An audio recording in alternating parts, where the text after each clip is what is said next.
اور کس طرح فرعون نے اس چیلنج کو سمجھ لیا فوراً. یعنی معاملہ صرف یہ نہیں تھا کہ حضرت موسیٰ اس سے کہتے ہیں اور وہ کہتا ہے کہ اچھا ٹھیک ہے کچھ لوگ ہیں کہیں عبادت کر لے. اس نے بھی ٹھیک ٹھیک اس پیغام کو سوچا، سمجھا، اس چیلنج کا اندازہ کیا کہ اگر یہ دین کی دعوت دی جا رہی ہے تو اس کا مطلب ہے پورا نظام. اس کا مطلب ہے کہ بندوں کو بندے کی غلامی سے نکال کے اللہ کی غلامی میں دے دینا. اسی وجہ سے جو ہم اس پورے واقعے میں جو شدت دیکھتے ہیں کہ حضرت موسیٰ کو اس کو دعوت دینا، پھر جادوگروں کا آنا، پھر جادوگروں کا اس معاملے سے ہٹ جانا، ایمان لے آنا، صبر کی دعا کرنا، یہ پورا واقعہ ہمیں سنایا ہی اس لیے جا رہا ہے کہ یہ حق اور باطل کا معاملہ تو آتا رہتا ہے. ہم پہلے یہ بات پڑھ چکے ہیں کہ حق اور باطل کی کشمکش تو چلتی ہے اور چلتی رہے گی، لیکن حضرت موسیٰ نے فرعون کو جا کے جو چیلنج کیا وہ اسی لیے کیا کہ دین انفرادی معاملہ نہیں ہے.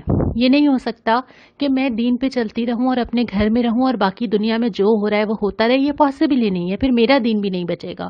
تو اسی لیے فرعون کو جا کے جو چیلنج کیا گیا وہ اسی وجہ سے کیا گیا. اور پھر اس کے بعد جو واقعہ ہے وہ ہم انشاءاللہ آپ کبھی تفسیر پڑھیں گے تو بہت تفصیل کے ساتھ آپ کو ملے گا. پھر ہم آ جاتے ہیں آگے. دوسرا ربع یہ شروع ہوتا ہے ہدایات کے ساتھ. یعنی حضرت موسیٰ جب اللہ تعالیٰ سے بات کرتے ہیں، دیکھنا چاہتے ہیں، جاتے ہیں، اور اس کے بعد پھر اللہ تعالیٰ ان کو تختیوں پہ ہدایات دیتے ہیں. اور وہ ہدایات کیا ہیں؟ وہ شریعت ہے. ہر نبی کے ساتھ جو شریعت آتی ہے جو اس کی قوم کو فالو کرنی ہوتی ہے تو حضرت موسیٰ کو بھی دی گئی، لیکن جو لوگ حضرت موسیٰ کے پیچھے تھے جن پہ حضرت ہارون کو اپنے بھائی کو ذمہ دار بنا کے گئے تھے انہوں نے بچڑے کو معبود بنا لیا. پھر قرآن وہ واقعہ بتاتا ہے کہ کس طرح حضرت موسیٰ واپس آئے، ناراضگی کا اظہار کیا، اور اس کے بعد پھر قرآن تبصرہ کرتا ہے اس ہدایت کی طرف جو ہمیں دی گئی ہے، جو میرے اور آپ کے پاس ہے. اور جو بات شروع ہوتی ہے کہ اگر یہ رحمت چاہیے، اگر اللہ کی قربت چاہیے تو آج یہ رحمت ان لوگوں کا حصہ ہے جو نبی صلی اللہ علیہ وسلم کی پیروی اختیار کریں. ان لوگوں کو وہ رحمت ملے گی. یعنی صرف نبی سے تعلق محبت کا نہیں ہے. ایمان محبت تو پہلی چیز ہے، اس کے بعد جو اور تعلق کی اور ساری سیڑھیاں ہیں اس میں کیا ہے کہ نبی صلی اللہ علیہ وسلم سے ایسا تعلق ہو کہ اللہ کے نبی صلی اللہ علیہ وسلم کی سنت پر عمل ہو، آپ کی زندگی میں جو جو آپ نے کیا اس کی پیروی کی جائے. اس کے بعد یہ کہ نبی کریم صلی اللہ علیہ وسلم نے پوری زندگی جو مشن پورا کیا، جو اسلام کو غالب کیا، وہ کیا جائے. پھر اس کے بعد یہ کہ جو نبی جو کتاب لے کر آئے تھے، یہ اللہ کے نبی صلی اللہ علیہ وسلم کی وہ وصیت یا وہ نشانی ہے، یہ قرآن جو ہمارے پاس ہے، اس قرآن کی پیروی کی جائے.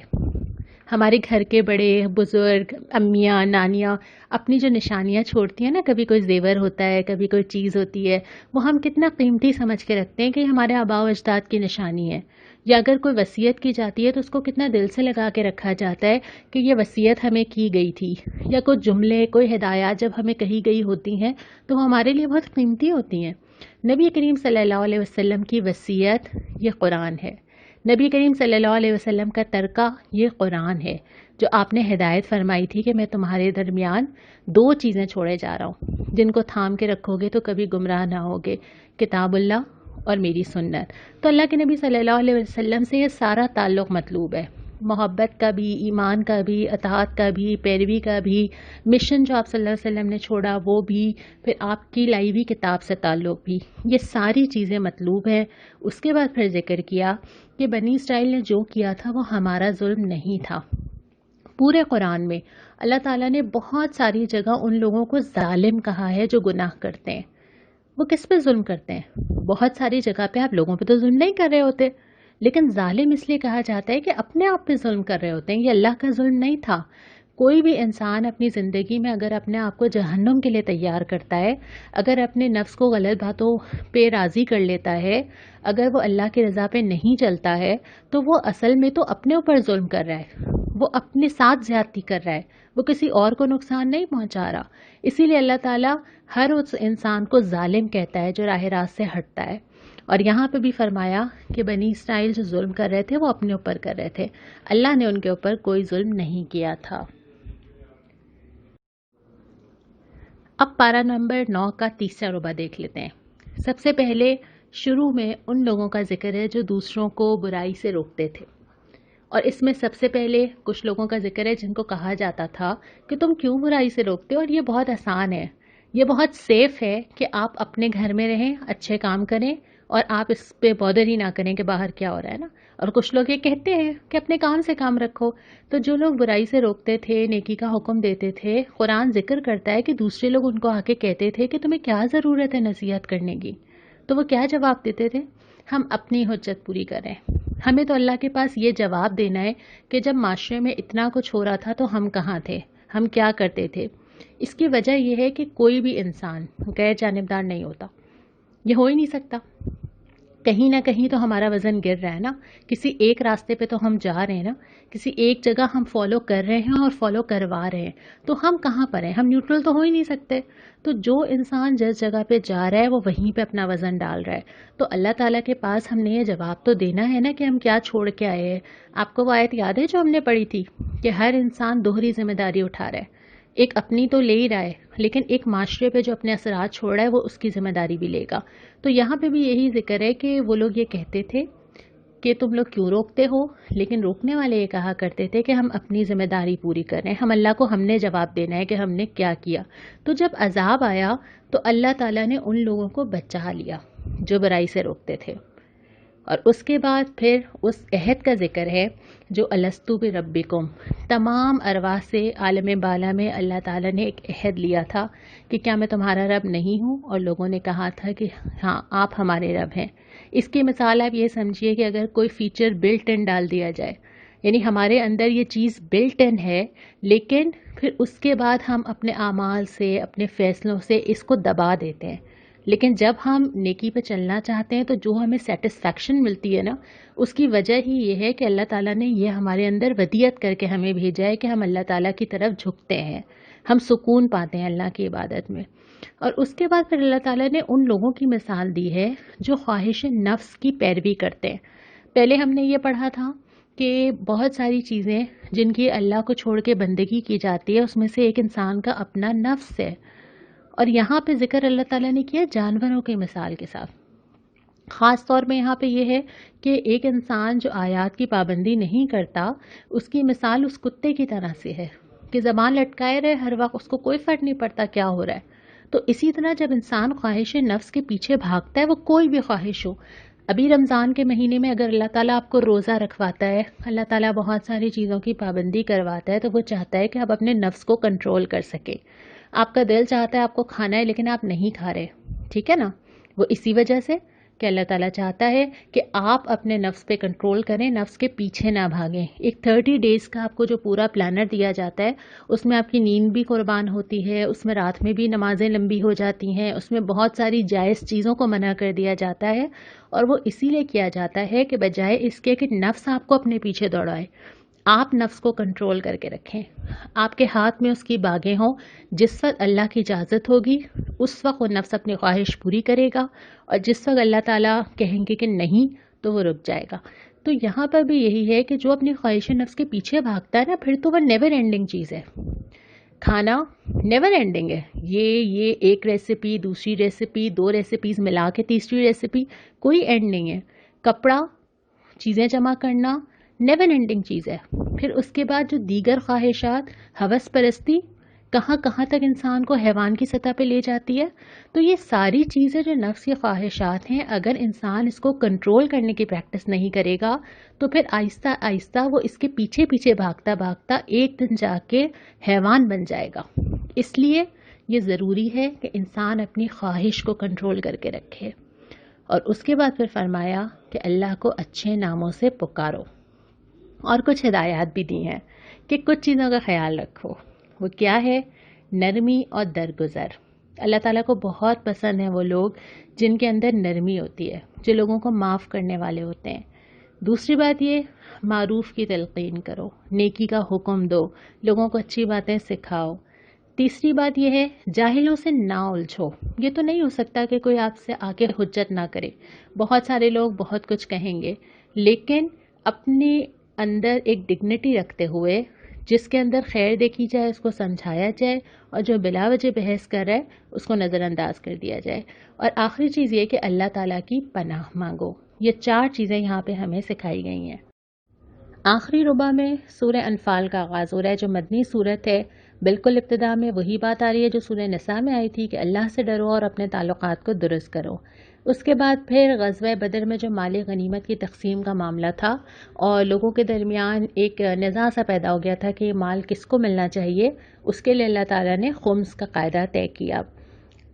اس کے بعد اہل ایمان کی صفات ہیں جو کہ ہم نے پہلے پڑھی ہیں کہ ایمان، نماز، توکل اور انفاق۔